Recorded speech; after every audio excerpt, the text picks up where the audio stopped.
Halo, balik lagi di channel Kode 187. Pernah nggak sih kalian bayangin, niatnya cuma mau ambil hak milik sendiri yang hilang, tapi malah berakhir jadi target amukan satu desa. Bayangin, kalian datang jauh-jauh dari Jakarta ke sebuah desa terpencil, memegang bukti sah kepemilikan, tapi dalam hitungan jam, nyawa kalian melayang di tangan massa yang gelap mata. Hari ini kita bakal bedah tuntas tragedi berdarah di Desa Sumbersoko, Kecamatan Sukolilo, Kabupaten Pati, Jawa Tengah. Sebuah kasus yang gak cuma soal pengeroyokan biasa, tapi soal bias konfirmasi yang mematikan, di mana teriakan maling lebih dipercaya daripada surat-surat resmi. Kita bakal masuk ke dalam psikologi massa yang meledak, detik-detik mencekam di lokasi kejadian, sampai analisa kenapa keadilan bisa berubah jadi tragedi yang luar biasa tragis. Siapin diri kalian, karena cerita kali ini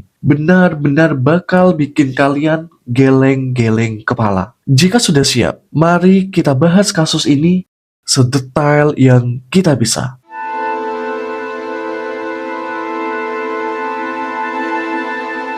Cerita kita mulai dari sosok Pak Burhanis. Beliau ini pengusaha rental mobil asal Jakarta. Salah satu asetnya, Honda Mobilio putih, disewa orang tapi nggak balik-balik. Sebagai seorang pemilik, beliau sudah lapor ke polisi. Tapi karena unitnya nggak kunjung ketemu, beliau berinisiatif cek GPS sendiri. Titik koordinatnya muncul di sebuah titik di Kabupaten Pati, Jawa Tengah. Bersama 3 temannya, Pak Burhanis langsung gaspol dari Jakarta menuju Desa Sumbersoko, Kecamatan Sukolilo. Bayangin guys, perjalanan jauh itu, mereka penuh harap mobil bakal balik. Sesampainya di sana, benar saja, mobil itu terparkir di depan rumah seorang warga bernama Aris Gunawan. Pak Burhanis merasa lega. Akhirnya ketemu. Tapi yang beliau nggak tahu, Aris Gunawan ini merasa dia beli mobil itu secara sah lewat Facebook dari seseorang yang bernama Agus Wibowo di bulan Mei 2024. Di sini, benih konflik sudah tertanam. Dua orang merasa memiliki satu barang yang sama. Kamis 6 Juni 2024, suasana di Desa Sumbersoko awalnya tenang, berubah setelah mendengar ada maling mobil. Teman-teman, kata maling di sebuah desa kecil itu ibarat bensin yang disiram ke api. Psikologi massa langsung bergeser dari tenang menjadi mode menyerang.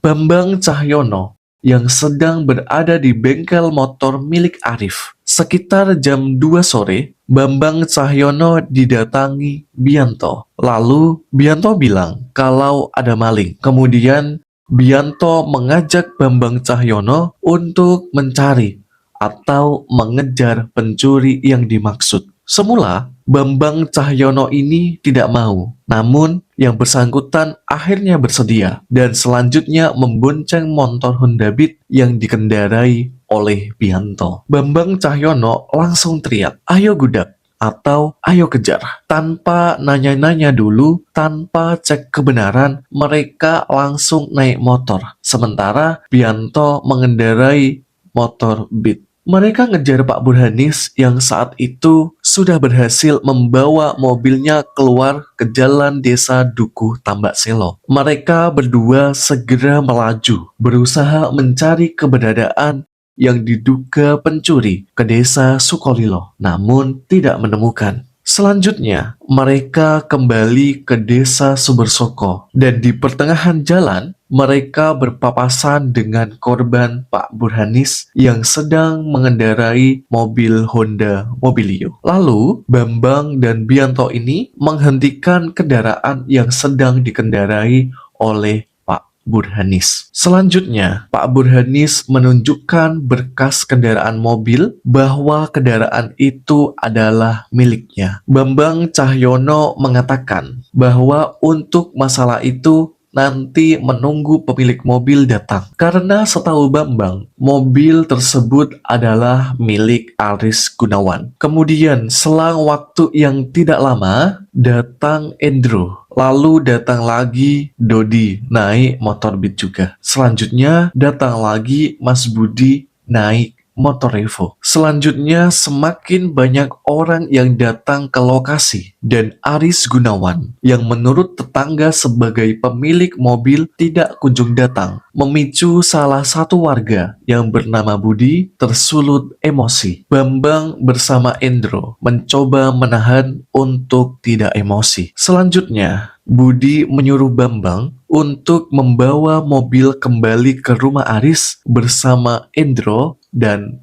bersama Pak Burhanis ini. Lalu Bambang membawa mobil tersebut kembali ke rumah Aris bersama sang korban Pak Burhanis dan teman-teman dengan posisi Bambang menyetir mobil. Dan Pak Burhanis ini duduk di samping kiri Bambang dan Endro duduk di kursi tengah. Sekira pukul 2:30 sore, saat Aris Gunawan yang menurut warga setempat sebagai pemilik mobil sedang bekerja di daerah Kabupaten Demak, tiba-tiba ditelepon oleh istrinya yang bernama Indah Wulansari dan mengatakan bahwa mobil miliknya yang berada di rumah diambil oleh seseorang yang tidak dikenal. Lalu istrinya mengatakan supaya Aris Gunawan ini alias suaminya bisa cepat pulang. Setelah mendengar kabar itu, Aris langsung pulang ke Dukuh Soko, Desa Sumber Soko, Kecamatan Sukolilo,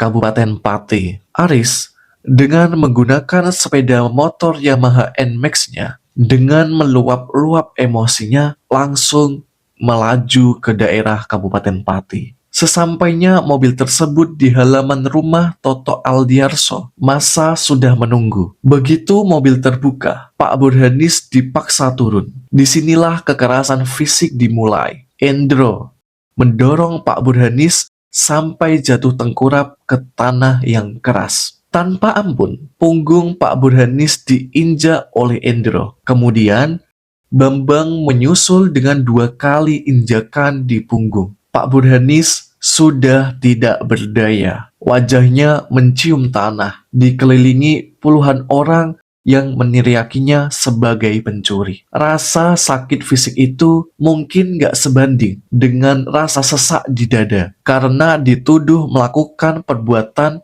yang tidak dia perbuat. Masa lain mulai berdatangan dan dengan beringasnya mereka menginjak dan memukul korban Pak Burhanis ini sampai tidak berdaya. Pak Burhanis sudah jadi sasaran empuk amarah kolektif yang tidak rasional lagi. Sekarang kita masuk ke bagian yang paling miris. Aris Gunawan yang tadinya kerja di Demak pulang ke rumah karena ditelepon istrinya kalau mobil mereka diambil oleh orang. Dia pulang dengan emosi yang meledak-ledak. Sampai di lokasi sekitar 4:30 sore, dia melihat Pak Burhanis yang sudah tergeletak tidak berdaya, tapi masih bernafas. Kemudian Aris bertanya, "Endi wonge?" atau "Mana orangnya?" Begitu ditunjuk, Aris yang saat itu mengendarai motornya melakukan tindakan yang di luar batas. Dengan jarak 1 meter,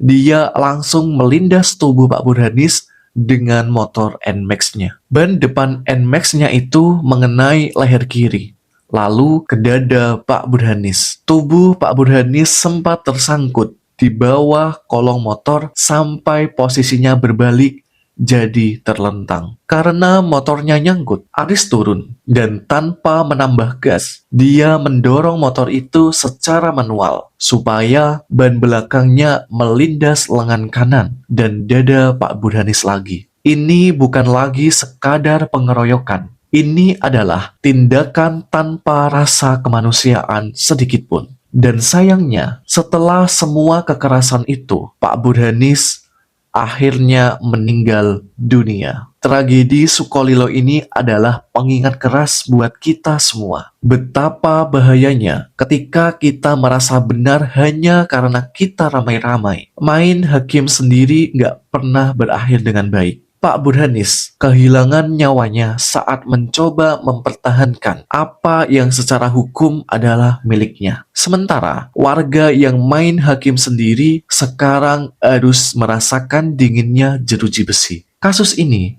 menyisakan luka dalam, nggak cuma buat keluarga korban, tapi juga buat nalar keadilan kita. Gimana menurut kalian? Ketik pendapat kalian di kolom komentar. Jangan lupa like, subscribe, and share agar kalian tidak ketinggalan video selanjutnya. Stay safe and see you in the next video.